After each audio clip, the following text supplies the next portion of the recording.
नमस्कार दोस्तों, स्वागत है आपका आज के मुख्य समाचार में, जिसमें सबसे पहले बड़ी खबर मैं आपको बताएंगे कि बिहार के विधानसभा चुनाव में भारतीय जनता पार्टी ने झोंक दी है अपनी ताकत।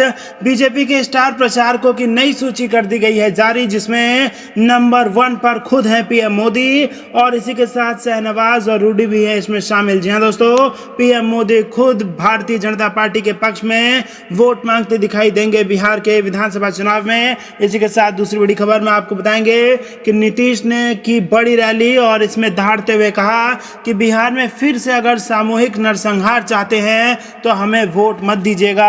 और इसी के साथ दोस्तों तीसरी बड़ी खबर में जिक्र होगा कि पीएम नरेंद्र मोदी 28 को मुजफ्फरपुर में करेंगे सभा और 20 विधानसभा क्षेत्रों में होगा सीधा प्रसारण। तो दोस्तों हर एक खबर की गहराई में आपको ले जाएंगे, लेकिन उससे पहले अगर आपको भी ऐसा लगता है कि एनडीए की बिहार में प्रचंड बहुमत वाली सरकार फिर से बनने जा रही है तो आप अभी इस वीडियो को लाइक कीजिए और इस लाल बटन को दबा के इस चैनल को फ्री में सब्सक्राइब करके घंटी बजाइए और कमेंट में लिखिए जय हिंद। दोस्तों रुक करते हैं पहली बड़ी खबर की तरफ।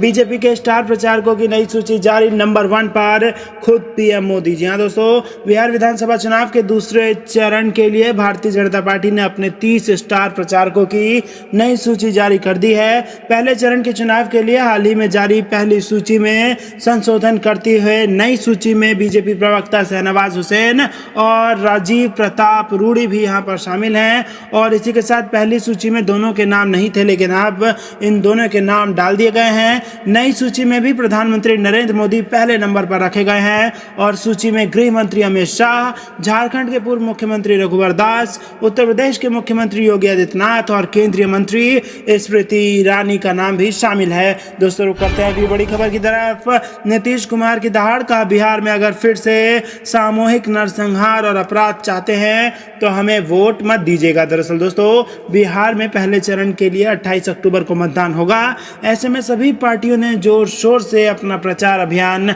शुरू कर दिया है। प्रचार की शुरुआत के साथ ही आरोप प्रत्यारोप का दौर भी शुरू हो गया है। शनिवार को महागठबंधन ने प्रेस कॉन्फ्रेंस की और संकल्प पत्र जारी किया।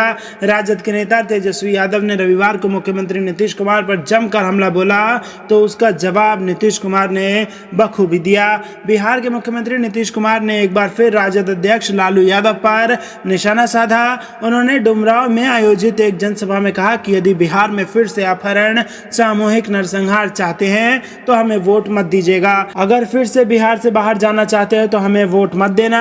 अगर बिहार में अमन चैन चाहते हो तो एनडीए उम्मीदवार को वोट दीजिएगा। अगर फिर से वो लोग सत्ता में आएंगे तो अपहरण का उद्योग बिहार में लगा देंगे। तो करते हैं अगली बड़ी खबर की तरफ। पीएम नरेंद्र मोदी 28 को मुजफ्फरपुर में करेंगे अपनी सभा और 20 विधानसभा क्षेत्रों से होगा उनका सीधा प्रसारण। जी हाँ दोस्तों, प्रधानमंत्री नरेंद्र मोदी 28 अक्टूबर को मुजफ्फरपुर में दिखेंगे और कोविड-19 के दिशा निर्देशों के तहत उनकी सभा का 20 विधानसभा क्षेत्रों में सीधा प्रसारण होगा और हर क्षेत्र में 5 जगहों पर किसी बड़े स्थान पर एलईडी स्क्रीन लगाई जाएगी। सभा को सफल बनाने के लिए पार्टी ने ताकत झोंक दी है। रुक करते हैं अगली बड़ी खबर की तरफ। शिवहर में लालू की पार्टी में बगावत, तेज प्रताप के करीबी नेता ने आरजेडी उम्मीदवार के खिलाफ ही भर दिया पर्चा। दरअसल दोस्तों बिहार विधानसभा की चुनावी घमासान के बीच लालू यादव की पार्टी आरजेडी को बड़ा झटका लगा है। लालू के बड़े बेटे तेज प्रताप यादव के करीबी अंगेश कुमार ने शिवहर से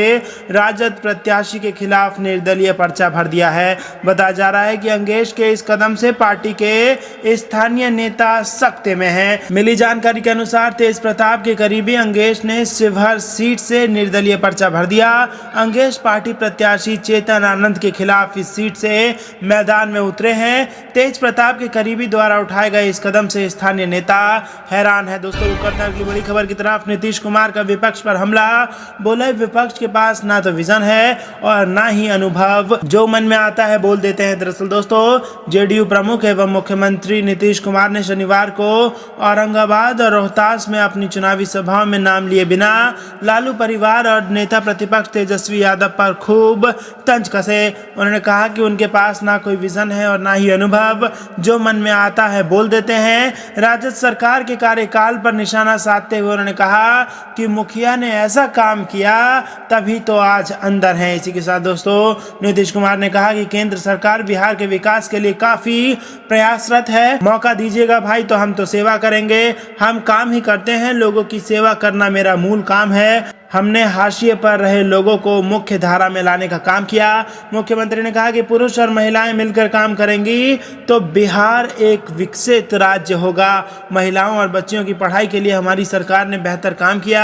बच्चियों के लिए पढ़ाई में साइकिल वितरण योजना काफी लाभकारी साबित हुई है। दोस्तों यहाँ पर हमलावर नजर आए नीतीश कुमार और कहा कि विपक्ष के पास ना कोई विजन है, ना कोई उनके पास नीति है और जो मन में आता है बोल देते हैं। इसी के साथ दोस्तों रुक करता है बड़ी खबर की तरफ। कांग्रेस प्रत्याशी की गाड़ी से 1 लाख रुपए जब्त, निजी सचिव भी गाड़ी में थे मौजूद। दरअसल दोस्तों जमुई के सिकंदरा प्रखंड मुख्यालय स्थित मुख्य चौक पर शुक्रवार शाम पुलिस द्वारा बिहार चुनाव 2020 को लेकर चलाए जा रहे वाहन जांच अभियान के दौरान एक वाहन से 1 लाख रुपया जब्त किया गया। वाहन से निवर्तमान विधायक सह कांग्रेस प्रत्याशी सुधीर कुमार उर्फ बंटी चौधरी का बैनर पोस्टर भी बरामद किया गया। इस संबंध में जानकारी देते हुए थाना अध्यक्ष ध्रुव कुमार ने बताया कि चुनाव को देखते हुए सिकंदरा मुख्य चौक पर लगातार वाहन चेकिंग अभियान चलाया जा रहा है। इसी दौरान शुक्रवार को वाहन चेकिंग के दौरान एक स्कॉर्पियो से 1 लाख रुपया बरामद किया गया और वाहन की जांच के दौरान स्कॉर्पियो से कांग्रेस प्रत्याशी बंटी चौधरी का प्रचार सामग्री भी बरामद किया गया है। दोस्तों रुक करते हैं अगली बड़ी खबर की तरफ, जिसमें आपको बताएंगे कि बीजेपी का चिराग पासवान को करार जवाब, कहा भ्रम में ना रहें, नीतीश कुमार ही बनेंगे बिहार के मुख्यमंत्री। दरअसल दोस्तों बिहार विधानसभा चुनाव का आगाज होते ही सभी पार्टियों ने अपनी अपनी कमर कस ली है। ऐसे में वोटिंग से पहले चिराग पासवान की अगुवाई वाले लोक जनशक्ति पार्टी यानी कि एलजेपी ने बिहार में सत्तारूढ़ राजग से नाता तोड़कर अलग चुनाव लड़ने का फैसला किया। एलजेपी के इस कदम के बाद बीजेपी ने भी आक्रामक मुद्रा अपनाते हुए उसे न सिर्फ वोट कटवा करार दिया बल्कि यह भी स्पष्ट किया कि राज्य विधानसभा चुनाव में भगवा पार्टी की कोई बी, सी या फिर डी टीम नहीं है। वहीं इसी बीच बीजेपी के राष्ट्रीय महासचिव और प्रभारी भूपेंद्र यादव ने भी चिराग पासवान को सीधे शब्दों में कह दिया कि वो किसी भी भ्रम में ना रहें। भाजपा जेडीयू साथ चुनाव लड़ रहे हैं और उन्होंने पत्रकारों से बातचीत के दौरान कहा कि बीजेपी बहुत स्पष्ट है, लोजपा हमारे गठबंधन का हिस्सा नहीं है। हम चिराग पासवान को बताना चाहते हैं कि उन्हें किसी भ्रम में नहीं रहना चाहिए।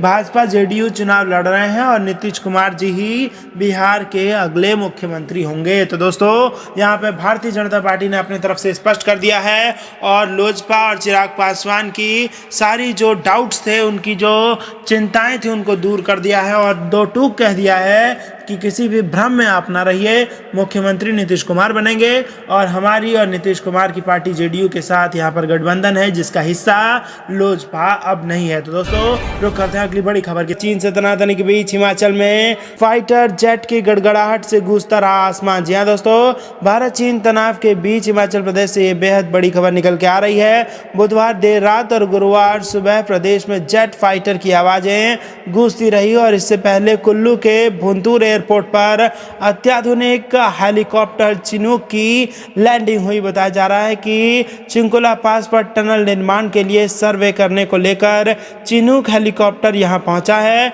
कुल्लू के बाद हेलीकॉप्टर केलांग के स्टिंगरी हेलीपैड पर भी उतरा और जास्कर रेंज में हवाई सर्वे किया।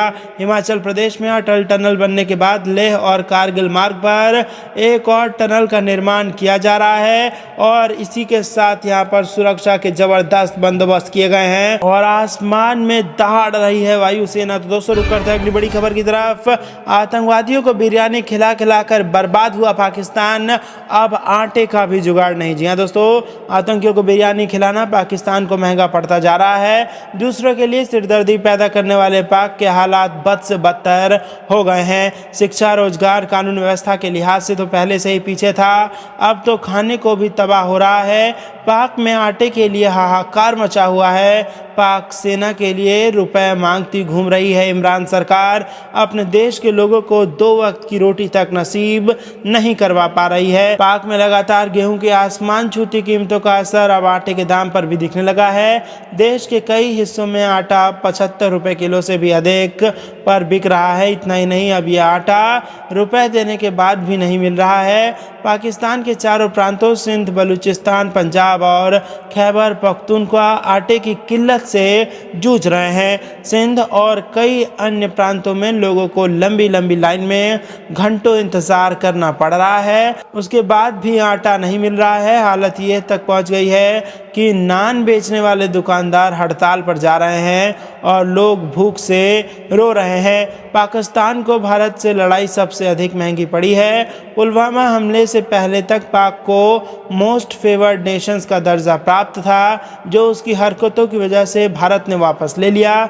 इसके साथ ही आयात पर 200% कस्टम ड्यूटी लगा दी और पहले से ही फटेहाल गुजर बसर कर रहे पाक के लिए ये बड़ा झटका था। और अब जो बारूद खिलाने की पाक की हरकत है, उसके बाद अब आटा खाने का यहाँ पर किल्लत सामने आया है और पाकिस्तान इस वक्त ज़बरदस्त मुसीबत में जकड़ता जा